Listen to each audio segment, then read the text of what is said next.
the investment in China and also about how to conduct trade with China. Well, the thing is, right now, the economic, there's a recession going on, okay, and which is probably the worst since World War II. The investment opportunity is never bigger, actually, at this time, because China, with its own economic stimulus plan, performed better than the United States. Right.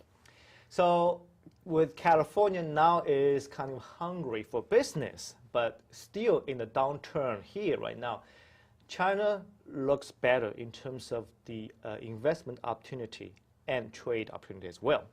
So in that way, I think this conference is good in the part that they want to people, Californians, okay, to go there to invest. In the meantime, trying to bring Chinese investors from China to here in California. It's a two-way street, and also it's a two-way flow of money and the intellectual properties as well. So that conference actually is very important in the sense that, California being the biggest state on the West Coast, actually also the 7th largest economy in the whole world, it should play a bigger role in the United States and China business. Well, Timothy Geithner here right now in China, he's asking for money. Okay? He's asking for Chinese, like $2 trillion foreign reserves to move over to the United States, which is also the future trend, of course. All these foreign reserves, to be honest with you, is going to come here in the future, no matter what. California? Well, not just California, in the United States, of course, the East Coast, New York as well. But California being has a special position. Exactly. Los Angeles right now is taking over New York as the largest seaport of trade between Asia. And California, no doubt, will play a much bigger role between China and the United States in terms of trade and investment. And this particular conference, I believe, is of critical importance right now, is because the money flow both ways, and mostly actually from China to the United States, is of importance to revitalize California's economy. I'm not saying that will be the only source of money to revitalize California economy, but at least it will put some kind of stimulus to the local economy here. And I myself is very committed to this role of bridging the United States and China in terms of the economic and trade exchanges.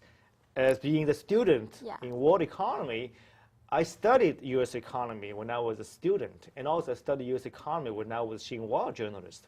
So that way, I'm quite familiar between what Very familiar. Yeah, well, extremely. I can say that. Well, but the thing is that I think as a lawyer, it's of critical importance to lead the way here, because with the trade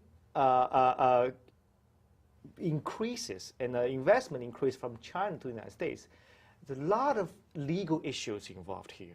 Right. We had, the things that most of my litigations involved with China business, with business here who are Chinese speakers, who are Chinese origin, and also with U.S. and China business dealings. The one that I had, this case here, which I won the jury trial, which actually involves a Chinese investor here setting up a company here and trying to get people to invest in company. But, of course, he did it fraudulently.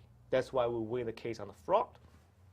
But it doesn't mean that we should not encourage people coming from China to invest here.